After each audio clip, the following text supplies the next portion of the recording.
Whatever demon it was that forced Andrew Golota to do those things in the ring, he couldn't stop it. He had no control.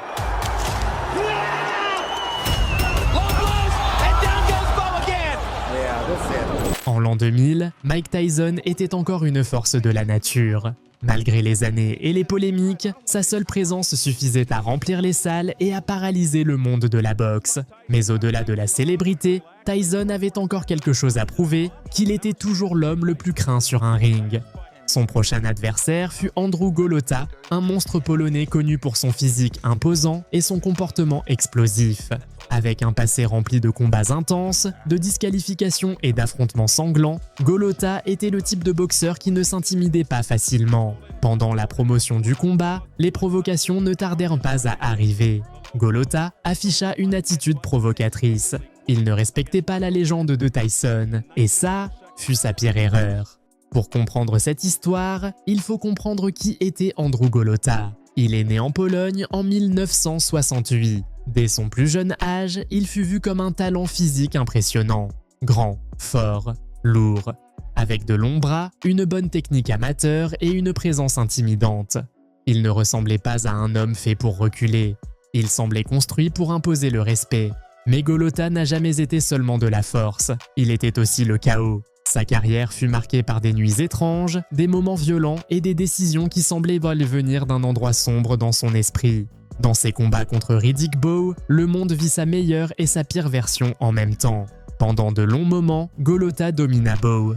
Il le frappa, le repoussa, le mit mal à l'aise et le fit paraître vulnérable. Mais ensuite arriva le désastre.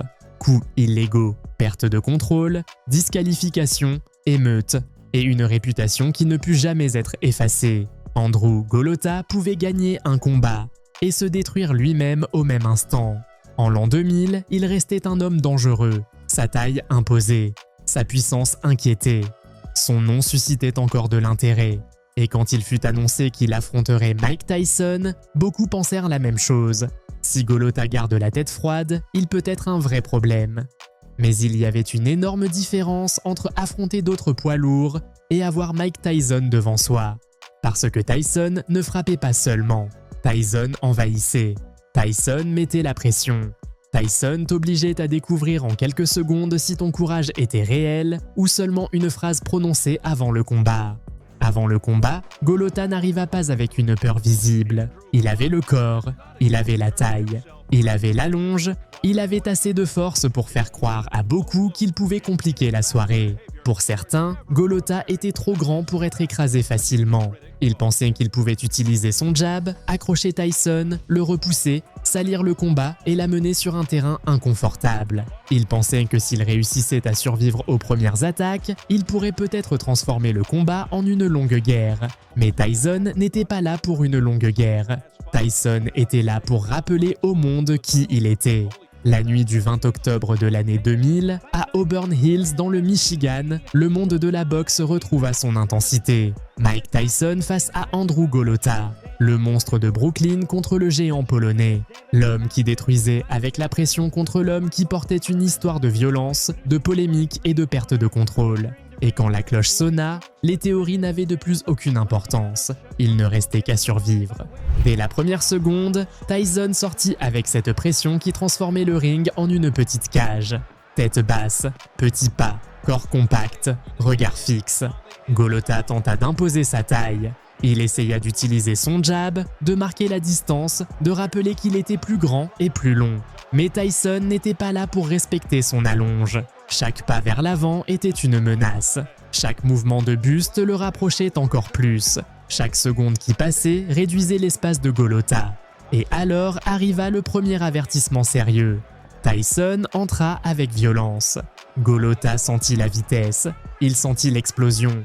Il sentit que l'homme qu'il avait devant lui n'était pas venu pour l'observer, mais pour le briser. Le combat venait à peine de commencer, mais Tyson avait déjà imposé sa loi. Golota commença à reculer. Ses bras cherchaient à contrôler. Son corps tentait d'accrocher. Mais Tyson continuait d'entrer, frappant avec cette puissance sèche qui ne semblait pas humaine. Et soudain, le coup arriva. Une droite brutale de Tyson secoua Golota et l'envoya au sol. Le géant polonais tomba. Le public explosa. Et à cet instant, toute la théorie d'avant-combat commença à se briser. Sa taille ne l'avait pas sauvé, son poids ne l'avait pas sauvé, sa réputation ne l'avait pas sauvé. Golota se releva, mais quelque chose avait déjà changé.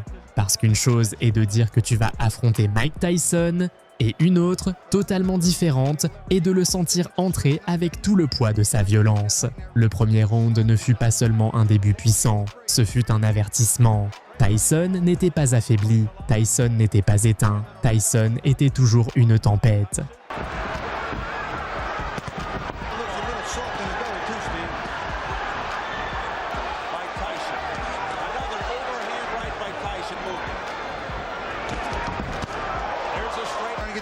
Trying to get through this first round. Tyson, as usual, seeing Golot's right yet. Golot's standing. Mike's not working in behind the jab. There he started to throw it. Tight. And Mike's got a lot of man to work with in front of him. He's throwing some big body shots. Golot not staying too straight. He's not bending. He's not using that height and that reach. And then a right uppercut. Blocked by tapping a little bit. He's not really unloading with these big shots. To feel the extreme impact, the power of Tyson. Over the left eye of Golot. Nice right hand. We approach the final 30 seconds. Get him up, Andrew. Get him up. Lefty. Oh. There goes. It's a ready. One. And that is just a beautiful right hand. Super slow-mo from the other side. Oh, and you can see the shockwaves. He comes into him, bends. Beautiful. Look at him turn that shoulder in. No problem.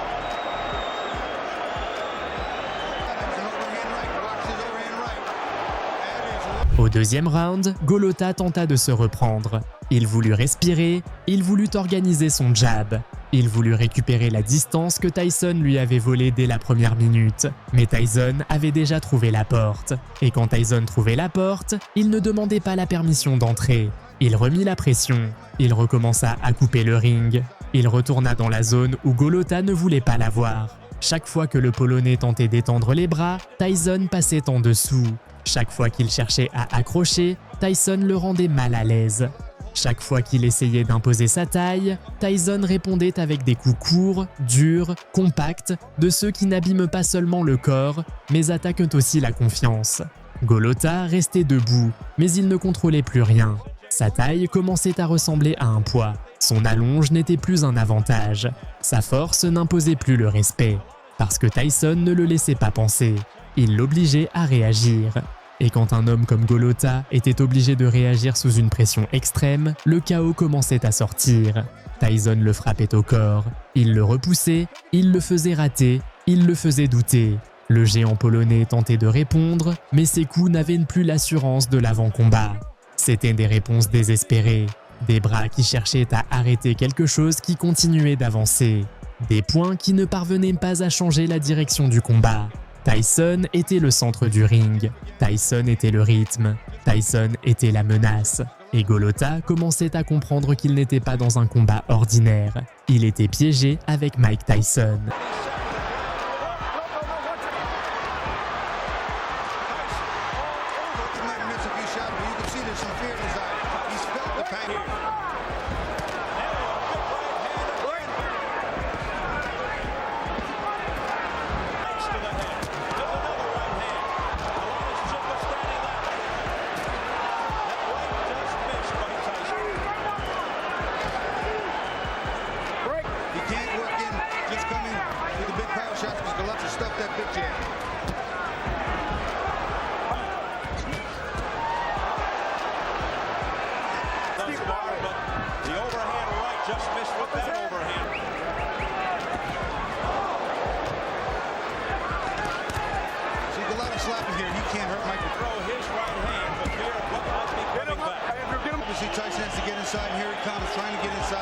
Quand le deuxième round se termina, Golota retourna dans son coin avec un visage changé.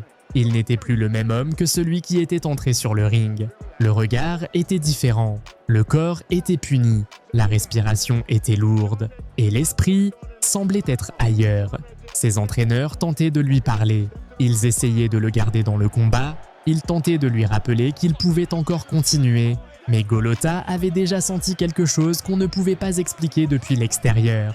Il avait senti la vraie pression de Tyson, pas la célébrité, pas les vidéos, pas les histoires. La vraie pression, le vrai coup, la sensation d'avoir devant soi un homme qui ne reculait pas, qui ne doutait pas, qui ne pardonnait pas. Et là, ce que personne n'attendait arriva. Golota ne voulut pas sortir. Le géant polonais, l'homme que beaucoup croyaient capable de compliquer la vie de Tyson, décida qu'il ne voulait pas continuer. Ce ne fut pas un cas honnête, ce ne fut pas un compte de 10. Ce fut quelque chose de plus humiliant, ce fut une reddition. Andrew Golota n'avait pas été battu seulement par les coups. Il avait été brisé par la présence, par le rythme, par la violence, par cette sensation que Tyson pouvait le détruire à n'importe quelle seconde. L'arbitre arrêta le combat. Le combat se termina avant le 3e round, et l'image fut brutale.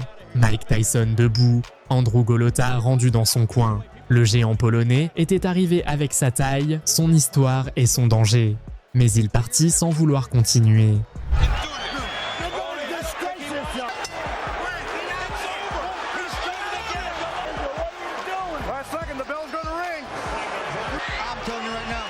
Excited, he's upset, and I'll tell you, Golota, he wants to get the heck out of here. He's coming here at the Palace of Auburn Hills. Golota being, oh my goodness. Let's hope this doesn't quitting. Well, it's still okay. To leave the ring, we're going to go back.